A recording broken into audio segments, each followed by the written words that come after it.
One day, a clock appears in the center of the small village square. Even though it has many times been removed or crushed, it reappears there every day. By now, the citizens have gotten used to its presence, but many still wonder about one factor. Why does the clock go backwards?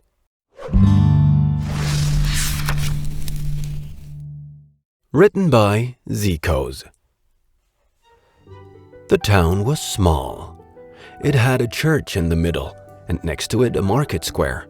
The townsfolk loved their town, as it always stayed the same, except when they decided the town needed to expand.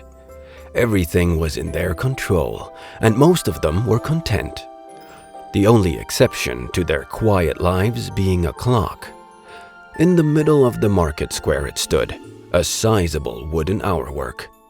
It didn't look to be anything special, just a larger version of what you'd find on any mantelpiece.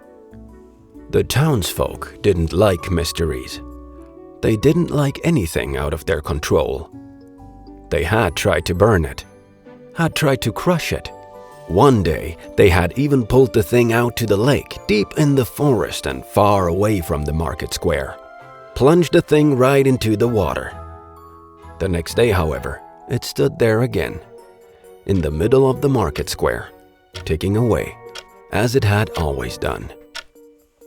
Eventually, generations of townspeople later, it had finally been accepted. It might have appeared out of their control, but what it did was always the same, so it started to fit in the narrative of everything being predictable. Some even gave it a name, the Little Weird Clock, because it was weird, and not only because it couldn't be destroyed or removed, nor was it just weird because no one knew where it came from. The clock was weird because it did what normal clocks didn't. The clock ticked backwards. No one knew why it did that, because no one knew anything about it really, nor were they overly concerned about it. At least it didn't tick forwards, as it might have been a doomsday device. What harm was there in a clock that measured time the wrong way? After a century, the town even held a festival in its honor, a large fair with lots of music and lots of dancing. The festival celebrated the mysterious nature of the clock and entertained the myth that it might have been brought to the town to give the good, predictable townspeople extra time. This was largely in good jest and the reason to drink 1 or 2 beers too many without starting an unwanted rumor about you. There was no harm to the idea that you might live a little longer than people outside of town. It wasn't true, of course, or at least not noticeable. People still grew old and still went cold. The clock, however, kept on ticking. One particular summer day, a man arrived in the town. An outsider was a rare sight, and the people were kind enough, but didn't like it. People not from town were unpredictable and might not understand the good people of the town. So this outsider was welcomed, but everywhere he went, people asked him questions. The more you knew about someone, the more predictable they got. The kind traveler was patient and kind, and answered all the questions he could. There was one question he evaded, though. Whenever a townsman went up to him and asked him where he was from, he stayed silent. This didn't sit well with most of the people that asked, and often they pressed him further, but he wouldn't budge. All he said was that they wouldn't know the place, and it didn't matter. The longer the stranger stayed, the more people accepted him as predictable, and so was the accepted fact that he would never answer the question of his origin. He was kind enough and helped out where he could, so the people of the town didn't feel threatened.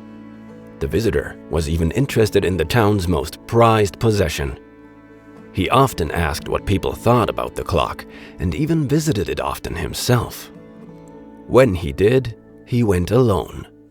At first, the people were skeptical and observed him when he did. He would look at it for hours, and touch it for a moment, and shake his head, and leave. No one knew why he did it or what he looked for, but he seemed harmless enough, so they let him be. It was winter when it happened. The stranger had once more asked to visit the clock, and this time a little girl went with him. He had not objected to her presence, as many had expected. He had stood there for hours again, just watching the hour work tick back in time. The girl had stood next to him in silence. Then he stepped forward and laid his hand on the clock, but breaking his routine, he asked the girl whether she wanted to touch the clock as well. Curious as children are, the girl nodded yes, and he had carried her on his shoulders and laid her tiny hand next to his. There they stood, until they both curiously shook their heads in tandem. He put the girl back on the floor, and they walked, each the other way. Townsfolk had asked the girl what she had felt and why she shook her head, but all the little girl said was that they wouldn't understand. Frustrated, the townsfolk eventually let it go, and the next time, the stranger visited the clock alone again. Years later, the stranger had grown old and gray. He visited the clock, as he now did nearly every day. A few times, other people had joined him and shook their heads as he had done. They all gave the same unsatisfying answer as the girl. You'd think most townsfolk would want to visit the clock together with the visitor as well, just to satisfy their curiosity. But who knows what might happen? To most of them, it all felt way too unpredictable.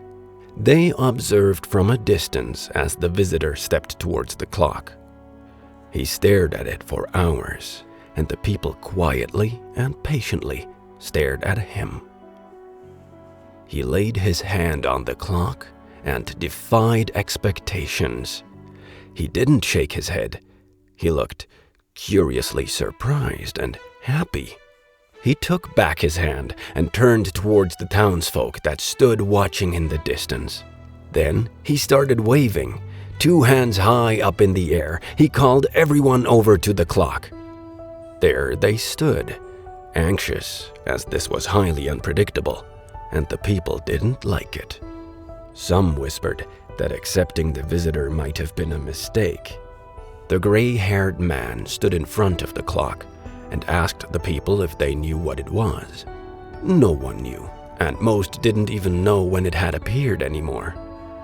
The stranger explained why he had visited and asked a simple question: who would like to touch the clock?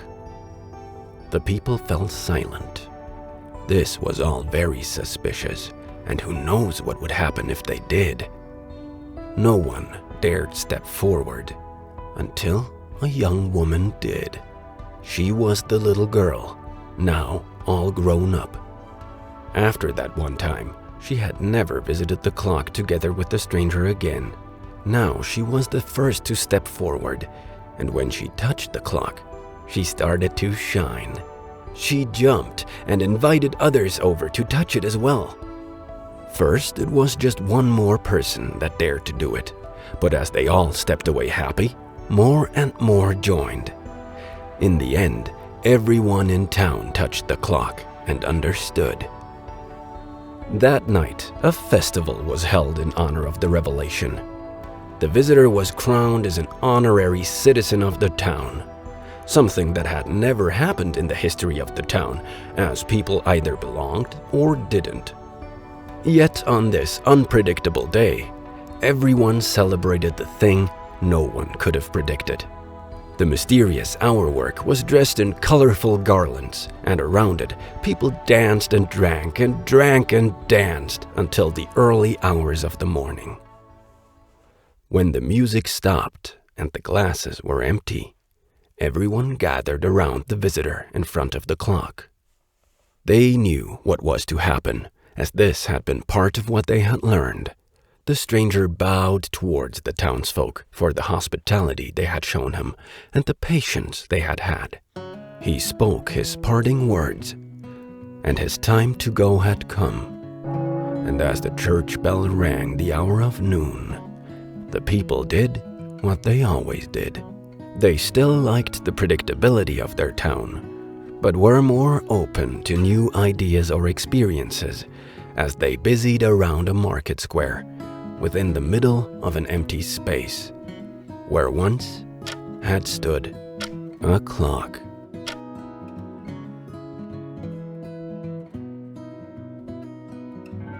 Thank you for making it this far, both in the story as well as in life. I'm proud of you.